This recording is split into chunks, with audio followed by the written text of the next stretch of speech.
So are y'all really ready for Christmas? Anybody got some more errands they need to run, some stuff they got to stick in the oven? Yes, yes, yes.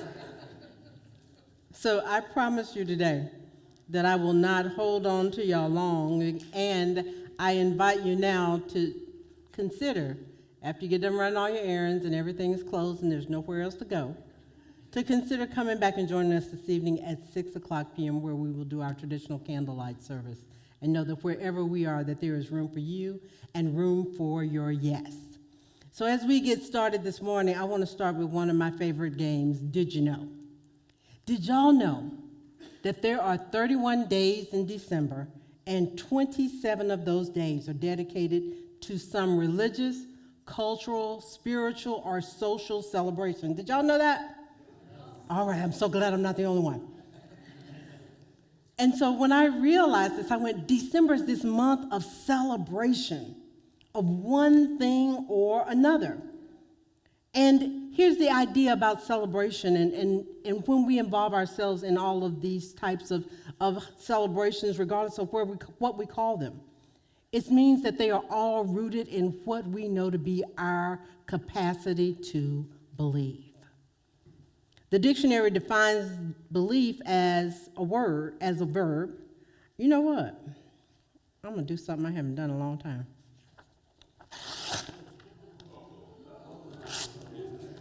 I did say we weren't going to be here long, right? All right. Woo! All right. All right. So here's the thing about believing in something.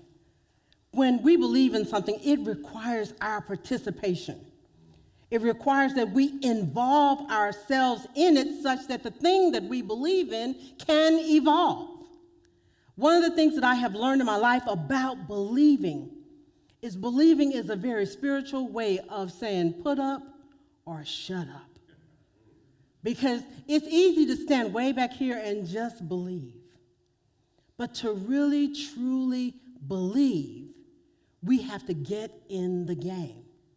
So I have to tell y'all a funny story of what happened to me one day this week. So because it's Christmas, I am easily distracted, even more so than usual. So I put some food on the grill, and I got caught up somewhere between Donny Hathaway's This Christmas and something I saw on television and probably an Amazon email that said, "Did you want this?" And I forgot that I was cooking. And there's nothing like looking out at your grill and seeing flames in places that they're not supposed to be there. So I ran and got everything. I pulled it off the grill, and I like a little cooking TV. And cooking TV, it says that when you grill, a little char is fine. A little char is fine. So I went and I told Kai, I said, "Hey, I did a thing, and come taste it."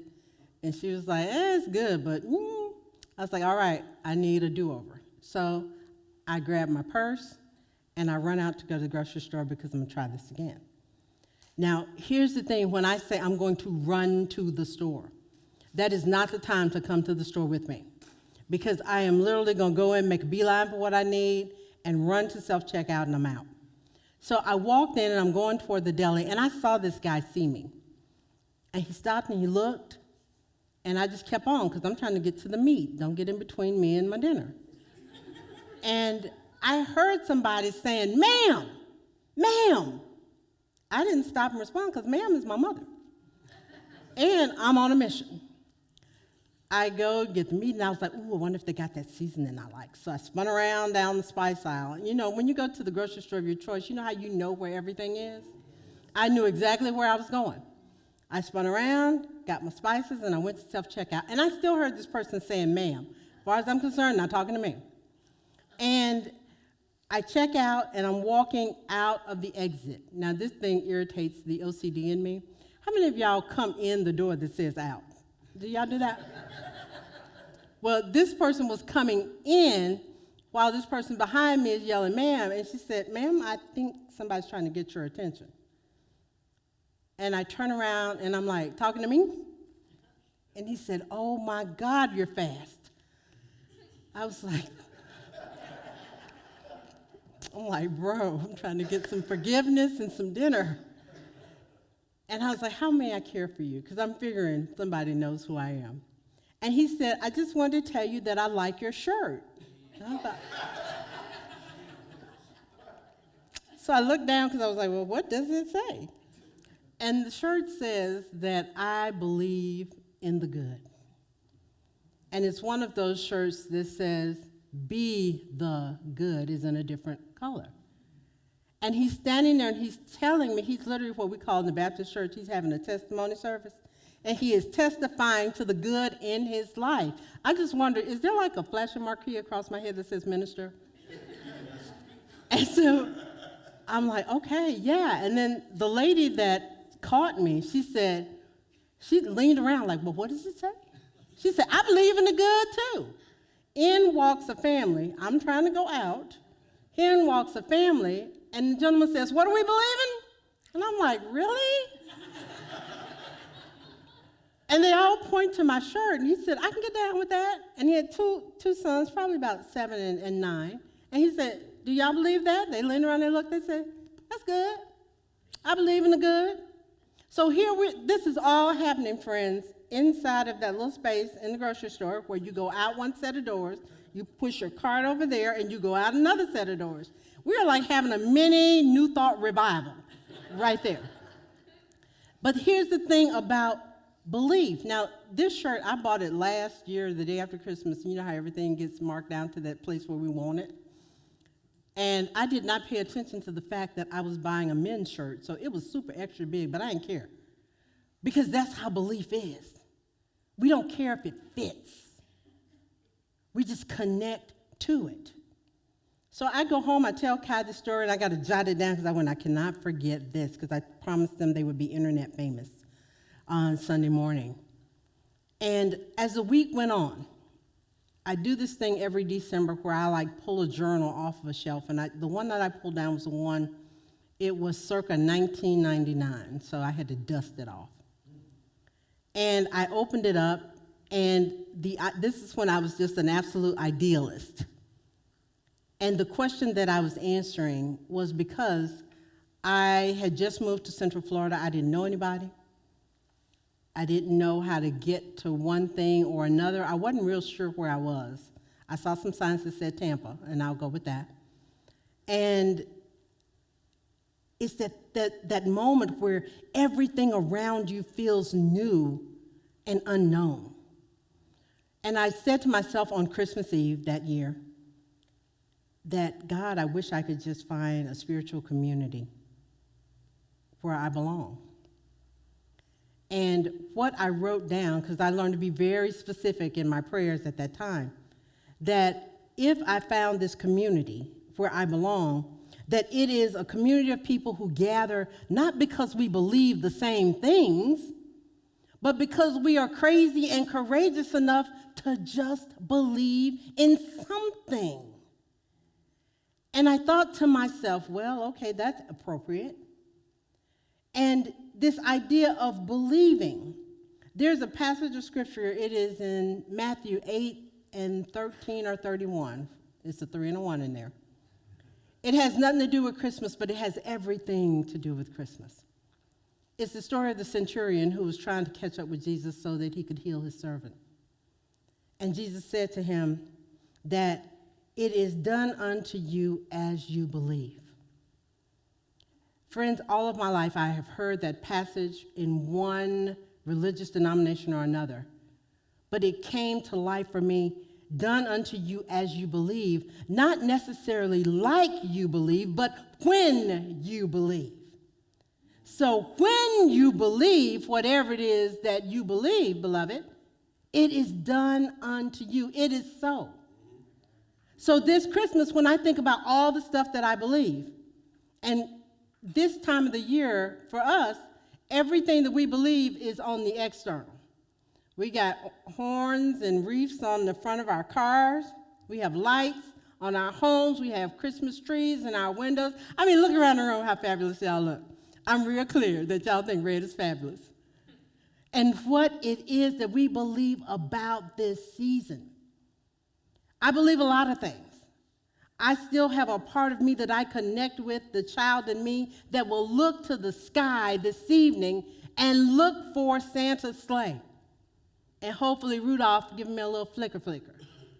There's a part of me that believes in the story of Mary and Joseph going home, returning to that place to be counted on, only to find out that there was not enough room, but they took shelter in a place that allowed them to change the world as we know it, outside. I believe. I believe in love. I believe in joy. I believe in some candles and some flickering lights and some good food. I even believe this time of the year in the fabulousness of a Christmas cookie. I believe in miracles. And every time I say I believe, at the moment that I think it, I speak it, I live it. And I found myself more and more this time of the year, someone will ask me a question and I will say, I believe so. Because when we believe it, beloved, it is so. Unto you as you believe. So I want to tell you a funny story about a friend of mine. She knows I'm telling the story because I told her I was going to say her name. Years ago, before I found Unity, I worked for Metropolitan Community Churches, and I worked for the regional elder. And one of the things I loved about my work at that time is we spent a lot of time in one another's kitchens, telling stories, talking trash, being human. And Reverend Lily's mom came to visit. And I had a way with her mom, because I love Southern people. I had a way with her mom that I could get her to tell me some crazy story about the elder. And she said, Catherine, I'm going to tell you this story. She had her eyes where she could see the door so she could stop talking or change the subject if Rev walked through the door. And Reverend Lily's father was the Reverend Jimmy Brock. I never got a chance to meet him, but I hear stories about him still to this day. And she told me this story about one Sunday where he was giving the community the spiritual what for. And what we call down south, he was preaching the paint off the wall. And every time he would hit the refrain, and he'd say, do you believe? And the community would go, I believe. And he did this over and over throughout his message. And as he was bringing it in for a landing, and he said, beloved, do you believe? And a little small voice of a 3-year-old Reverend Lily yelled out from the back of the room, I do, Daddy. I believe. Our belief this time of the year is important because it is that still small voice of our 3-year-old selves that's trying to shout out above all the marketing and the messages and the stories that are told about us. It's trying to shout out, I believe. I believe in the life that you are living. I believe in the love that you bring to bear. I believe in the truth that unfolds before you. I believe in you. There is a little bit of joy, a little bit of light that goes by many names within us. I call it my soul. And somebody put a quarter in that girl a long time ago, and she does not hush. But often I hear it above everything else saying, I believe. And now as I hear, I know that as I believe, whatever it is, we have made an investment and a commitment the moment we say that we believe. So I want to invite you to consider all the things that you are willing to put your I believe in front of. Is it true? Is it enough? Is it you? Do you believe it? Because I believe is like an invitation to a Southern barbecue. Everybody can come. There is plenty of good room. So this holiday season, as we get ready to gather together with large groups and small groups and even on our own, I invite you to listen for that voice saying to you, I believe. And knowing that that voice is the power, the principle, and the presence that we know to be God the good, always loving you, leading you, blessing you, and keeping you. You are the light of this world. UCFL, in this place, I say to you with all that I have and all that I know within me, I believe in you. Every one of you, all of y'all. I believe. The love in me loves the love that is in you. So know that believing, that's a verb. It means we get to do something. I invite you into the gift of doing that which you believe. I want to invite my friend, my brother, Reverend Harold, to come up and lead us in a time of meditation as we connect to all, and I do mean all, that we believe.